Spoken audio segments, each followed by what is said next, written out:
അമ്മയ്ക്ക് ഏറ്റവും ഇഷ്ടം രാജുവേട്ടൻ്റെ കോമഡി ആയിട്ടുള്ള ക്യാരക്ടേഴ്സ് ആണെന്ന് പറഞ്ഞു കേട്ടിട്ടുണ്ട്. അപ്പം ഈ സിനിമ മല്ലികാമ്മേനെ എത്രത്തോളം സന്തോഷിപ്പിക്കും? അമ്മയ്ക്ക് ഭയങ്കര ഇഷ്ടപ്പെടാൻ സാധ്യതയുണ്ട് ഈ പടം. അല്ല, അമ്മയ്ക്ക് നല്ല ഇതൊരു അറ്റ്ലീസ്റ്റ് ഞാൻ പ്രതീക്ഷിക്കുന്നതാണ് കേട്ടോ. ഇപ്പം നാളെ റിലീസായിട്ട് അങ്ങനെ അല്ലല്ലോ എന്ന് നിങ്ങൾ പറഞ്ഞാൽ അങ്ങനല്ല.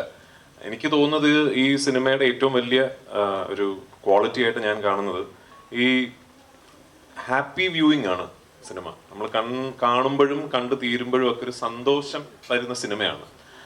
ഈ ഡോപ്പമീൻ ഷോട്ട് എന്ന് പറയുന്ന പോലെ നമുക്ക് ഒരു സിനിമ കണ്ടു കഴിയുമ്പോൾ നമുക്കൊരു ഹാപ്പിയായി അല്ലേ. അപ്പോൾ അത് അങ്ങനത്തെ സിനിമകളാണ് പലപ്പോഴും ആൾക്കാർ വീണ്ടും കാണാൻ ഇഷ്ടപ്പെടുകയും ചെയ്യുന്നത്. Because you want to go back to how the film made you feel. അപ്പോൾ അത് അമ്മയ്ക്ക് മാത്രമല്ല, എനിക്ക് തോന്നുന്നു എല്ലാവർക്കും ഇഷ്ടപ്പെടാൻ സാധ്യതയുള്ളൊരു സിനിമയാണെന്നാണ് എൻ്റെ ഒരു ശുഭപ്രതീക്ഷ. അമ്മയ്ക്ക് പ്രത്യേകിച്ചും. കാരണം ഈ പറഞ്ഞാൽ അമ്മയ്ക്ക് ഞാൻ ഈ ലൈറ്റർ റോൾസ് ഒക്കെ ചെയ്യുന്നത് കാണാൻ ആണ് അമ്മയ്ക്ക് ഭയങ്കര ഇഷ്ടം. അമ്മയ്ക്ക് അമറക് ബ്രാൻഡണിയൊക്കെ ഭയങ്കര ഇഷ്ടമാണ്. അപ്പോൾ അമ്മ 16-ാം തീയതി അല്ലെങ്കിൽ റിലീസായ ഉടനെ ആദ്യ ദിവസങ്ങളിൽ തന്നെ സിനിമ കാണുമെന്ന് പ്രതീക്ഷിക്കുന്നു. എൻ്റെ അമ്മയോട് ചോദിക്കാം.